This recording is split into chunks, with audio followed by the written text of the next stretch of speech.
샬롬. 47일차 성경읽기입니다. 오늘은 룻기의 말씀입니다.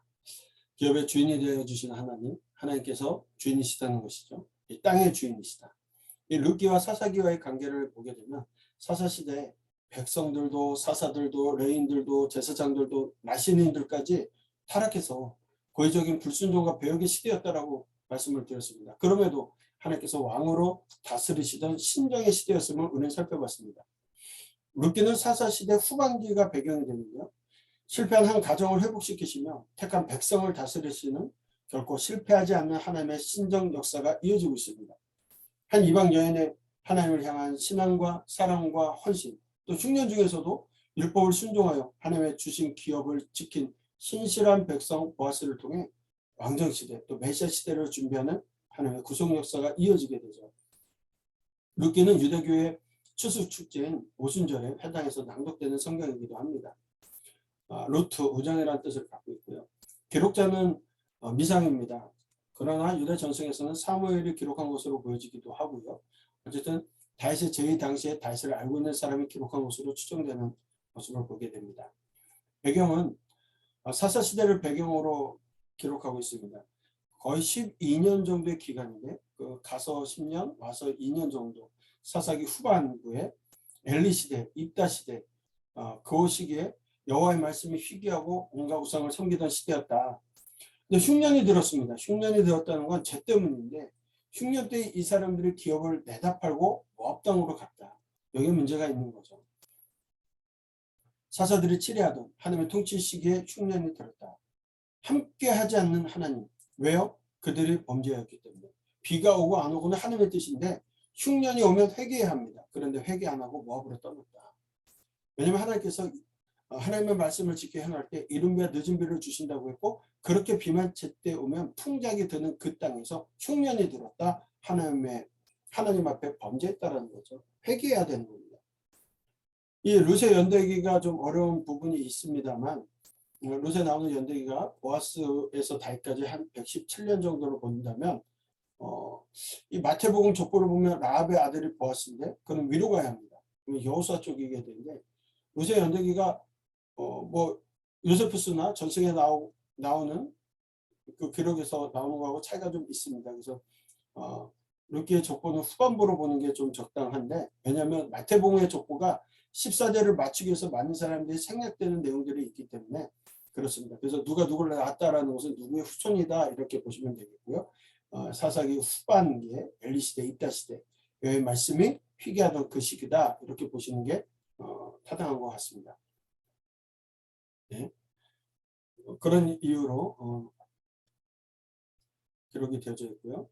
또 이스라엘이 타락하여 온갖 우상 숭배로 여호와를 배신하던 그 시대에 이방 여인 룻의 믿음과 순종을 보여주는 것, 또 다윗의 계보를 통하여서 하나님께서 이끌어 가시는 구원의 역사를 보여주시고 또 룻을 구속하는 보아스의 모습을 통해서 구속자이신 그리스도를 예표하는 이 고헬제도 또 기업 무는 자, 수원법 여러 가지가 복잡적으로 있는데 그런 내용들을 가르쳐주기 위해서 고헬제도 기업 무는 자에 대한 이야기를 합니다.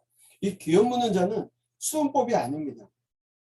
레기 25장에 기업 무는 자의 의무가 있는데 가나안 친족이 판 땅을 도로 찾아주고 가나안 친족이 종으로 팔렸을 경우 값을 주고 친족을 해방시켜 주는 것은 이 기업 무는 의무죠.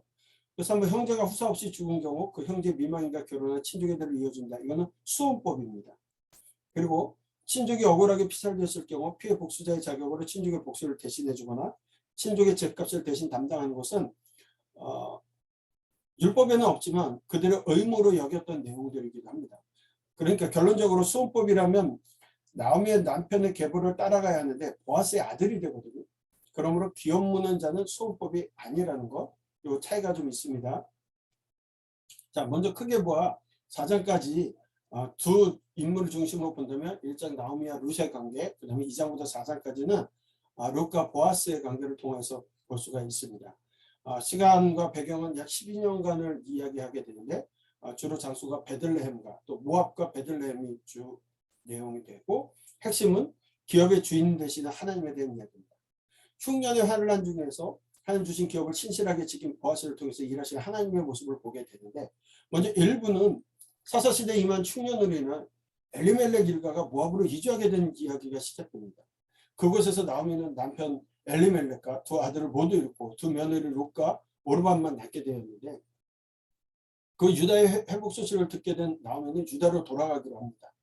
나오미가 두 며느리를 그들의 고향집으로 보내려고 하지만, 오르반은 돌아가지만 룻은 어머니와 동행하기를 강하게 요청해서 베들레헴으로 함께 돌아오는 내용이 1장의 이야기고요. 2부의 2장부터 4장까지는 모압에서 돌아온 룻이 보아스의 밭에서 이삭을 줍던 중에 보아스의 눈에 띄게 됩니다. 그래서 나오미는 기업물을 짜 중에 하나인 보아스와 며느리 룻의 결혼을 위해 힘쓰게 되고, 결국 보아스도 룻의 기업물을 자격을 얻게 되는 내용입니다. 보아스는 룻과 결혼해서 오벳이라는 아들을 낳게 되었고, 이는 다윗 왕의 조상이 되었다. 이 이야기가 4장까지의 2부의 이야기입니다. 엘리멜렉이라는 사람의 그 모압 이주의 문제가 있습니다. 왜냐하면 그가 이름에는 여호와는 나의 왕이시다. 그런데 고향을 버리고 땅을 팔고 갔다. 여호와의 총회에 들어가지 못하는 곳 모압 땅으로 갔다는 게 굉장히 큰 문제가 있었습니다. 네.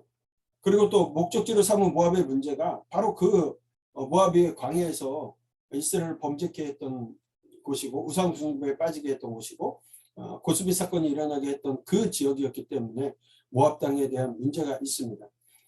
이방 민족이 모압과 미디안 그때 범죄케 했던 나라들인데요.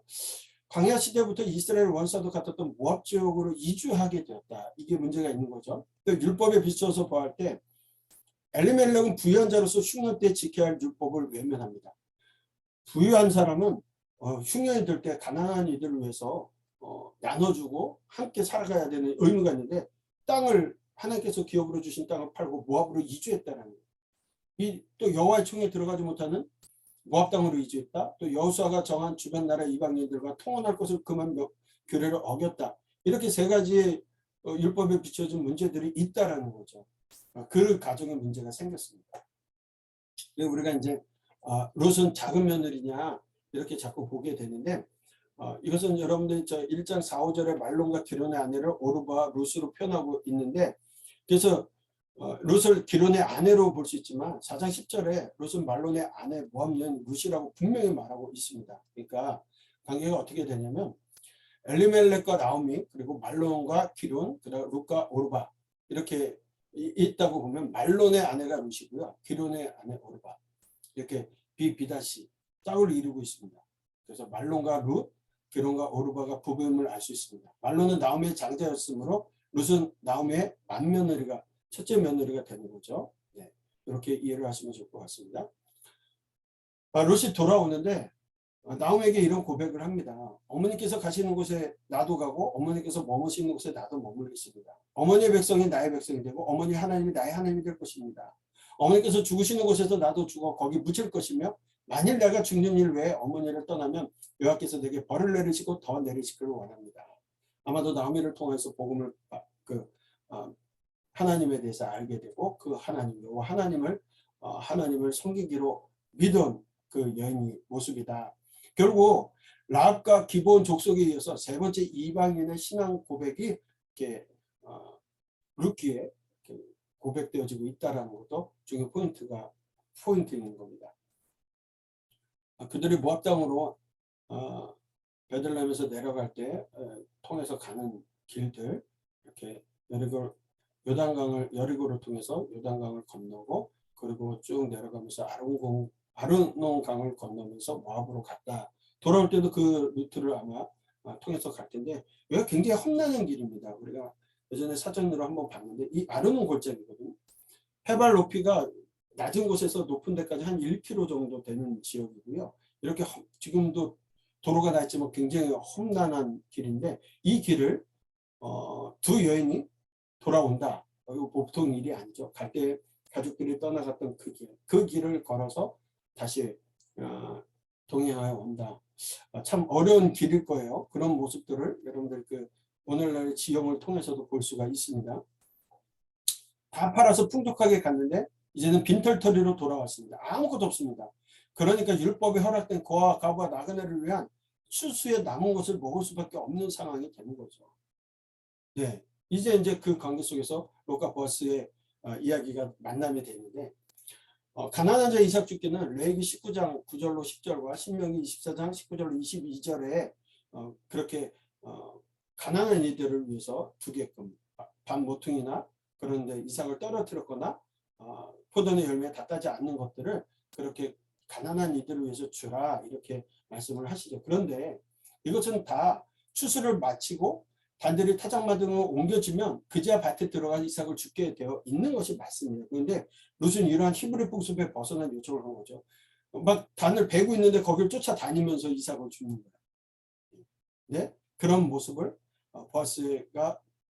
보아스에게 룻의 그 눈에 띄게 되는 거죠. 룻이.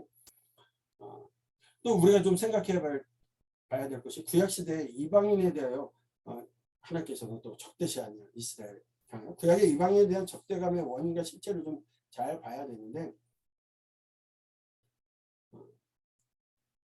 이스라엘의 우상숭배 길에 들어서는 것 때문에 뭐 적대감을 가질 수 있지만 이방이나 이스라엘이나 차이가 없으십니다. 선지자를 통해서 하나님께서 그들을 구원하시고자 하는 일들은 동일하고요. 또 여호수아를 통해서 가나안 정복할 때 이방인들을 그냥 다 무조건적으로 정복한 것이 그냥 미워해서 적대시해서가 아니라 우상숭배 죄에 대한 징벌이었다는 거 말씀을 드렸죠. 그런 일들로 인해서 나타나게 되고요. 이방인에 대한 관심 분명하게 구약성경에도 꾸준히 나타나고 있다는 겁니다. 그래서 라합과 기본 족속이 하나님 백성이 되었던 일들 정복시대에 또 사사기에 이르러서도 그들과 함께 이제 살아가는 모습 가운데 이스라엘 민족과 함께 사는 것이 그닥 그렇게 다르지 않았던 모습들을 보게 됩니다. 그러면서 특별히 룻기에서는 이방인에 대한 관심, 룻과 같은 여인들, 결국 이방 여인이 다윗의 증조모가 되는 이야기를 전달하면서 하나님께서 차별하시는 것이 아닌 것을 분명하게 우리에게 보여주고 있죠. 그들이 믿느냐 믿지 않느냐의 모습입니다. 또한 보아스는 어떤 사람이냐? 보아스는 베들레헴의 큰 보호였고 그가 모든 묘사 가운데 가장 이렇게 내용들을 보게 되면 보아스의 어머니가 여리고성의 기생 라합이었던 것으로 오늘날 많은 학자들이 봅니다. 그렇다면 굉장히 큰 이야기죠. 믿음의 여인, 구원받았던 여인의 후손으로서 보아스가 있었다. 뭐 이렇게 볼 수 있는 거죠. 네. 뭐 그런 모습들을 좀 볼 수가 있고요. 그 다음에 3장에 가서는 나오미가 룻으로 하여금 보아스의 이불 속에 눕게 한 것이 부도덕한 처사이냐. 어떻게 며느리를 갖다가 다른 남자의 방에 집어넣을 수 있냐. 뭐 이런 얘기들을 하는데 이것은 마치 기업물을 자의 의무를 지키기 위한 정당한 요구였다. 그래서 유다에게 창세기 보면 유다에게 적극적으로 행동했던 다만 그 모습과 같이 그런 모습이었다. 이렇게 해석들을 합니다. 보아스가 말한 나보다 더 가까운 사람 엘리멜렉과 어떤 사이였냐 이렇게 봤을 때 이 두 명이 나오거든요. 엘리멜렉의 친족 가운데 기업물을 의무를 가진 사람이 두 명밖에 나오지 않는데 하나는 그 이름조차 기억하지 않는 경우가 아무개라고 했고요. 그 다음에 이제 보아스를 얘기하게 된다. 그래서 아마도 6천 이상으로 보기는 어렵고 그래도 가까운 친인척 관계 속에 있지 않았냐 이렇게 볼 수가 있습니다. 나오미가 기업 묻는 것이 이 룻기서는 굉장히 복잡합니다. 이게 지금 제일 복잡한 이야기인데 이건 좀 봐야 됩니다. 왜냐하면 나오미가 더 이상 아들을 낳을 수 없는 상황이었다. 나오미가 아들을 낳을 수 없는 상황 때문에 복잡해집니다. 남편과 아들이 죽었어도 그녀가 아들을 낳을 수 있다면 기업을 이을 수 있지만 그럴 수 없는 상황이 되었다는 거고요. 두 번째는 죽은 아들의 며느리가 그 지위를 포기하지 않았다는 겁니다. 이게 포기하면 쉬워지는데 포기하지 않아서 복잡해집니다. 나오미만이 베들레헴으로 돌아왔다면 문제는 간단해지는데 나오미의 기업 물을 자가 기업을 물면 됩니다. 이 경우 나오미가 죽게 되면 나오미의 기업은 대신 기업을 물었던 사람이 소유가 됩니다. 그래서 아무개가 이것을 알고 처음에 나오미의 기업을 물겠다라고 했다가 나오미에게는 며느리가 있다는 사실을 알고 포기하게 되죠. 왜냐하면 나오미가 죽고 나면 그 기업이 며느리에게 가게 되는 거기 때문에 그렇습니다. 또 며느리의 재혼 시점에 따라서 기업의 소유가 바뀔 수도 있다는 거예요. 재혼할 경우 재혼의 시기가 나오미 생존 때라고 하면 롯은 말론의 기업을 포기하는 것이 되는 거고 이 경우 기업은 나오미에게 끝이 나고 기업 물었던 자의 소유가 되지만 나오미 사후 기업이 롯이 소유가 되고 나서 그가 재혼하여 아들을 낳게 되면 엘리멜렉의 기업은 다른 사람이 또 소유가 되는 일들이 되어지게 됩니다. 또 이 결혼할 수 있는 사람들이 일족밖에 사랑가 했다라면 이 기업은 일족을 완전히 떠나가게 되는 여러 가지 일들이 있게 되죠. 그래서 손법은 의무가 있는 것이 아니라 포기권도 있고 뭐 의무도 있다 이렇게 보기 때문에 그렇게 됩니다. 그래서 손법으로 설명할 수 없는 기업은 자의 의무를 두 사람이 가지고 있었다. 아무개와 또 보아스가 갖고 있었다. 이런 것이 여러 가지 그래서 존재함으로 기업을 물음에도 기업이 일쪽으로 떠날 수 있는 가능성들이 있기 때문에 복잡한 이유들이 있습니다. 그래서 이런 방법을 이것을 막기 위한 방법은 로스의 일족의 누군가와 재혼하는 방법밖에 없게 되는데 아무개는 그걸 포기하게 되고요. 보아스는 이 두 문제를 모두 수용합니다. 아마도 당시 보아스에게는 자식도 아내도 없었던 것으로 보입니다. 그래서 그의 족보에 보아스의 기업을 잇는 사람으로 롯이 낳은 오벳이 기록되어져 있게 되는 것들이 그런 이유들로 우리가 설명할 수가 있습니다. 그래서 이 부분은 룻과 보아스의 결혼은 수원법에 의한 것이 아니라 룻과 보아스의 재혼으로 보는 것이 합당합니다. 보아스가 기업을 물고 룻과 결혼함으로써 엘리멜렉의 기업은 나오미의 기업이 되고 룻은 재혼을 함으로써 더 이상 엘리멜렉 가문이 아닌 것으로 되어서 기업과 헤어지게 됩니다. 뭐 이런 여러 가지 이유를 통해서 나오미 사후에는 기업물은 보아스가 소유가 되고 다시 오벳의 기업이 된다. 그리고 오벳은 법적으로 보아스의 아들이 된다. 뭐 이런 과정 속에 여러분들이 좀 복잡하지만 이 내용을 얘기하고 있다. 결국 보아스가 기업을 문다는 거예요. 하나님의 기업의 주인이시다. 이 사람을 통해서 하나님께서 왕을 주시는데 바로 롯의 신앙 고백과 그런 고백을 통해서 다윗의 족보에 들어가고 기업을 물어준 보아스가 복을 받게 됩니다. 보아스의 계보가 끊겼었지만 복을 받고 이어져 나가는 이런 일들을 보게 됩니다. 사사시대 때 하나님을 저버리고 자기 소견대로 행했던 그들 중에 정말 하나님이 주인이시다라고 하는 보아스 그리고 이방 여인이지만 하나님의 백성이 되고자 왔던 룻을 통해서 한 나라의 왕을 준비하고 계시다는 거예요. 이때가 언제라고는 사사시대 끝부분입니다. 왕이 없으므로 자기 소견에 옳은 대로 행동했던 그 시기에 보아스라고 하는 율법을 지키려고 애쓰는 그 사람과 이방 여인이지만 신앙 고백을 통하여 하나님의 백성이 되어지는 그 여인을 통하여서 이제 하나님의 나라의 왕을 준비하시는 그런 일들이 준비되고 있다. 이것이 바로 룻기의 이야기입니다. 기업의 주인 되시는 하나님에 대한 이야기. 자, 이제 말씀을 읽으면서 그 하나님을 만나시기를 바랍니다.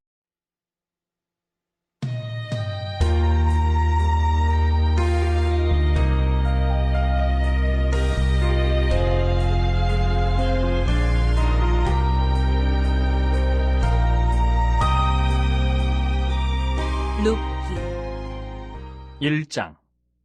사사들이 치레하던 때에 그 땅에 흉년이 드니라.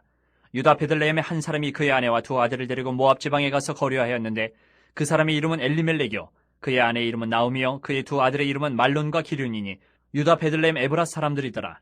그들이 모압 지방에 들어가서 거기 살더니 나오미의 남편 엘리멜렉이 죽고 나오미와 그의 두 아들이 남았으며 그들은 모압 여자 중에서 그들의 아내를 맞이하였는데 하나의 이름은 오르바요 하나의 이름은 룻이더라. 그들이 거기에 거주한 지 10년쯤에 말론과 기륜 두 사람이 다 죽고 그 여인은 두 아들과 남편의 뒤에 남았더라. 그 여인이 모압 지방에서 여호와께서 자기 백성을 돌보시사 그들에게 양식을 주셨다 함을 듣고 이에 두 며느리와 함께 일어나 모압 지방에서 돌아오려 하여 있던 곳에서 나오고 두 며느리도 그와 함께하여 유다 땅으로 돌아오려고 길을 가다가 나오미가 두 며느리에게 이르되 너희는 각기 너희 어머니의 집으로 돌아가라. 너희가 죽은 자들과 나를 선대한 것 같이 여호와께서 너희를 선대하시기를 원하며 여호와께서 너희에게 허락하사 각기 남편의 집에서 위로를 받게 하시기를 원하노라 하고 그들에게 입맞춤에 그들이 소리를 높여 울며 나오미에게 이르되 아니니이다. 우리는 어머니와 함께 어머니의 백성에게로 돌아가겠나이다 하는지라. 나오미가 이르되 내 딸들아 돌아가라. 너희가 어찌 나와 함께 가려느냐. 내 태중에 너희의 남편들 아들들이 아직 있느냐. 내 딸들아 되돌아가라. 나는 늙었으니 남편을 두지 못할지라. 가령 내가 소망이 있다고 말한다든지 오늘 밤에 남편을 두어 아들들을 낳는다 하더라도 너희가 어찌 그들이 자라기를 기다리겠으며 어찌 남편 없이 지내겠다고 결심하겠느냐. 내 딸들아 그렇지 아니하니라. 여호와의 손이 나를 치셨으므로 나는 너희로 말미암아 더욱 마음이 아프도다 하매 그들이 소리를 높여 다시 울더니 오르바는 그의 시어머니에게 입맞추되 룻은 그를 붙쫓았더라. 나오미가 또 이르되 보라 내 동서는 그의 백성과 그의 신들에게로 돌아가나니 너도 너의 동서를 따라 돌아가라 하니 룻이 이르되 내게 어머니를 떠나며 어머니를 따르지 말고 돌아가라 강권하지 마옵소서. 어머니께서 가시는 곳에 나도 가고 어머니께서 머무시는 곳에서 나도 머물겠나이다. 어머니의 백성이 나의 백성이 되고 어머니의 하나님이 나의 하나님이 되시리니 어머니께서 죽으시는 곳에서 나도 죽어 거기 묻힐 것이라. 만일 내가 죽는 일 외에 어머니를 떠나면 여호와께서 내게 벌을 내리시고 더 내리시기를 원하나이다 하는지라. 나오미가 룻이 자기와 함께 가기로 굳게 결심함을 보고 그에게 말하기를 그치니라. 이에 그 두 사람이 베들레헴까지 갔더라. 베들레헴에 이를 때에 온 성읍이 그들로 말미암아 떠들며 이르기를 이가 나오미냐 하는지라. 나오미가 그들에게 이르되 나를 나오미라 부르지 말고 나를 마라라 부르라. 이는 전능자가 나를 심히 괴롭게 하셨음이니라. 내가 풍족하게 나갔더니 여호와께서 내게 비어 돌아오게 하셨느니라. 여호와께서 나를 징벌하셨고 전능자가 나를 괴롭게 하셨거늘 너희가 어찌 나를 나오미라 부르느냐 하니라. 나오미가 모압 지방에서 그의 며느리 모압 여인 룻과 함께 돌아왔는데 그들이 보리 추수 시작할 때에 베들레헴에 이르렀더라. 아멘. 2장. 나오미의 남편 엘리멜렉의 친족으로 유력한 자가 있으니 그의 이름은 보아스더라. 모압 여인 룻이 나오미에게 이르되 원하건대 내가 밭으로 가서 내가 누구에게 은혜를 입으면 그를 따라서 이삭을 줍겠나이다 하니 나오미가 그에게 이르되 내 따라 갈지어다 하매 룻이 가서 베는 자를 따라 밭에서 이삭을 줍는데 우연히 엘리멜렉의 친족 보아스에게 속한 밭에 이르렀더라. 마침 보아스가 베들레헴에서부터 와서 베는 자들에게 이르되 여호와께서 너희와 함께 하시기를 원하노라 하니 그들이 대답하되 여호와께서 당신에게 복 주시기를 원하나이다 하니라. 보아스가 베는 자들을 거느린 사원에게 이르되 이는 누구의 소녀냐 하니 베는 자를 거느린 사원이 대답하여 이르되 이는 나오미와 함께 모압 지방에서 돌아온 모압 소녀인데 그의 말이 나로 베는 자를 따라 단 사이에서 이삭을 줍게 하소서 하였고 아침부터 와서는 잠시 집에서 쉰 외에 지금까지 계속하는 중이니이다. 보아스가 룻에게 이르되 내 따라 들으라. 이삭을 주우러 다른 밭으로 가지 말며 여기서 떠나지 말고 나의 소녀들과 함께 있으라. 그들이 베는 밭을 보고 그들을 따르라. 내가 그 소년들에게 명령하여 너를 건드리지 말라 하였느니라. 목이 마르거든 그릇에 가서 소년들이 길어온 것을 마실지니라 하는지라. 룻이 엎드려 얼굴을 땅에 대고 절하며 그에게 이르되 나는 이방 여인이거늘 당신이 어찌하여 내게 은혜를 베푸시며 나를 돌보시나이까 하니 보아스가 그에게 대답하여 이르되 내 남편이 죽은 후로 내가 시어머니에게 행한 모든 것과 내 부모와 고국을 떠나 전에 알지 못하던 백성에게로 온 일이 내게 분명히 알려졌느니라. 여호와께서 내가 행한 일에 보답하시기를 원하며 이스라엘 하나님 여호와께서 그의 날개 아래에 보호를 받으러 온 내게 온전한 상 주시기를 원하노라 하는지라. 룻이 이르되 내 주여 내가 당신께 은혜 입기를 원하나이다. 나는 당신의 하녀 중에 하나와도 같지 못하오나 당신이 이 하녀를 위로하시고 마음을 기쁘게 하는 말씀을 하셨나이다 하니라. 식사할 때에 보아스가 룻에게 이르되 이리로 와서 떡을 먹으며 내 떡 조각을 초에 찍으라 하므로 룻이 곡식 빼는 자 곁에 앉으니 그가 볶은 곡식을 주매 룻이 배불리 먹고 남았더라. 룻이 이삭을 주우러 일어날 때에 보아스가 자기 소년들에게 명령하여 이르되 그에게 곡식 단 사이에서 줍게 하고 책망하지 말며 또 그를 위하여 곡식 다발에서 조금씩 뽑아버려서 그에게 줍게 하고 꾸짖지 말라 하니라. 룻이 밭에서 저녁까지 줍고 그 주운 것을 떠니 보리가 한 에바쯤 되는지라. 그것을 가지고 성읍에 들어가서 시어머니에게 그 주운 것을 보이고 그가 배불리 먹고 남긴 것을 내어 시어머니에게 드리매 시어머니가 그에게 이르되 오늘 어디서 주었느냐 어디서 일을 하였느냐 너를 돌본 자에게 복이 있기를 원하노라 하니 룻이 누구에게서 일했는지를 시어머니에게 알게 하여 이르되 오늘 일하게 한 사람의 이름은 보아스니이다 하는지라.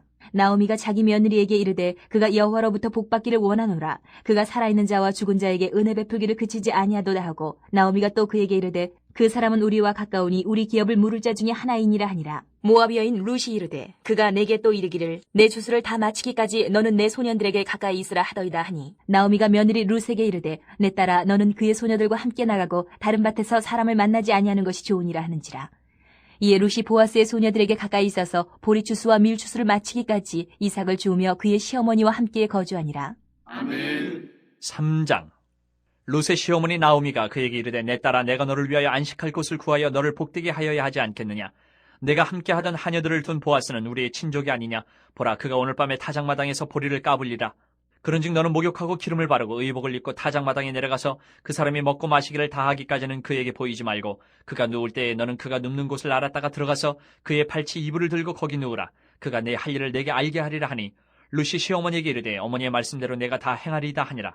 그가 타작마당으로 내려가서 시어머니의 명령대로 다 하니라. 보아스가 먹고 마시고 마음이 즐거워 가서 곡식 단 더미의 끝에 눕는지라. 룻이 가만히 가서 그의 발치 이불을 들고 거기 누웠더라. 밤중에 그가 놀라 몸을 돌이켜본즉 한 여인이 자기 발치에 누워있는지라. 이르되 내가 누구냐 하니 대답하되 나는 당신의 여종 룻이오니 당신의 옷자락을 펴 당신의 여종을 덮으소서. 이는 당신이 기업을 물을 자가 됨이니이다 하니 그가 이르되 내 딸아 여호와께서 내게 복 주시기를 원하노라. 내가 가난하건 부하건 젊은 자를 따르지 아니하였으니 내가 베푼 인애가 처음보다 나중이 더하도다. 그리고 이제 내 딸아 두려워하지 말라. 내가 네 말대로 내게 다 행하리라. 내가 현숙한 여자인 줄 나의 성읍 백성이 다 아느니라. 참으로 나는 기업을 물을 자이나 기업 물을 자로서 나보다 더 가까운 사람이 있으니 이 밤에 여기서 머무르라. 아침에 그가 기업 물을 자의 책임을 내게 이양하려 하면 좋으니 그가 그 기업 물을 자의 책임을 행할 것이니라. 만일 그가 기업 물을 자의 책임을 내게 이양하기를 기뻐하지 아니하면 여호와께서 살아계심을 두고 맹세하노니 내가 기업 물을 자의 책임을 내게 이양하리라. 아침까지 누워 있을지니라 하는지라. 룻이 새벽까지 그의 발치에 누웠다가 사람이 서로 알아보기 어려울 때에 일어났으니 보아스가 말하기를 여인이 타작마당에 들어온 것을 사람이 알지 못하여야 할 것이라 하였습니다. 보아스가 이르되 내 겉옷을 가져다가 그것을 펴서 잡으라 하매 그것을 펴서 잡으니 보리를 6번 되어 룻에게 지워주고 성읍으로 들어가니라. 룻이 시어머니에게 가니 그가 이르되 내 딸아 어떻게 되었느냐 하니 룻이 그 사람이 자기에게 행한 것을 다 알리고 이르되 그가 내게 이 보리를 6번 되어주며 이르기를 빈손으로 내 시어머니에게 가지 말라 하더이다 하니라. 이에 시어머니가 이르되 내 딸아 이 사건이 어떻게 될지 알기까지 앉아있으라. 그 사람이 오늘 이 일을 성취하기 전에는 쉬지 아니하리라 하니라. 아멘. 4장.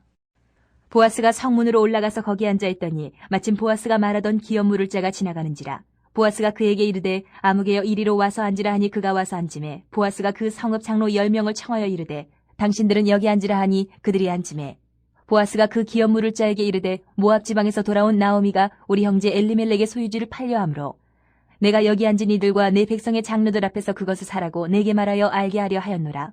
만일 내가 물으려면 물으려니와 만일 내가 물으지 아니하려거든 내게 고하여 알게 하라. 내 다음은 나요 그 외에는 물을 자가 없느니라니 그가 이르되 내가 물으리라 하는지라. 보아스가 이르되 내가 나오미의 손에서 그 밭을 사는 날에 곧 죽은 자의 아내 모압 여인의 룻에게서 사서 그 죽은 자의 기업을 그의 이름으로 세워야 할지니라 하니 그 기업 물을 자가 이르되 나는 내 기업에 손해가 있을까 하여 나를 위하여 물으지 못하노니 내가 물을 것을 내가 물으라. 나는 물으지 못하겠노라 하는지라.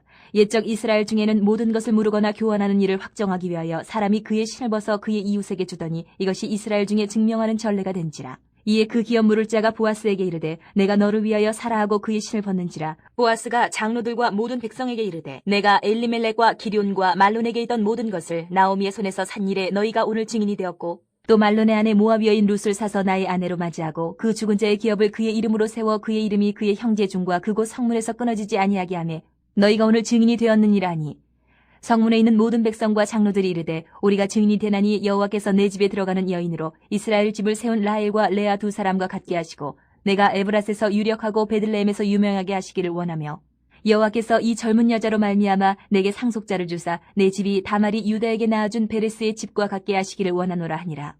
이에 보아스가 룻을 맞이하여 아내로 삼고 그에게 들어갔더니 여호와께서 그에게 임신하게 하심으로 그가 아들을 낳은지라. 여인들이 나오미에게 이르되 찬송할지로다 여호와께서 오늘 내게 기업 물을 자가 없게 하지 아니하셨도다. 이 아이의 이름이 이스라엘 중에 유명하게 되기를 원하노라. 이는 내 생명의 회복자이며 내 노년의 봉양자라. 곧 너를 사랑하며 7 아들보다 귀한 내 며느리가 낳은 자로다 하니라. 나오미가 아기를 받아 품에 품고 그의 양육자가 되니 그의 이웃 여인들이 그에게 이름을 지어주되 나오미에게 아들이 태어났다 하여 그의 이름을 오벳이라 하였는데 그는 다윗의 아버지인 이새의 아버지였더라.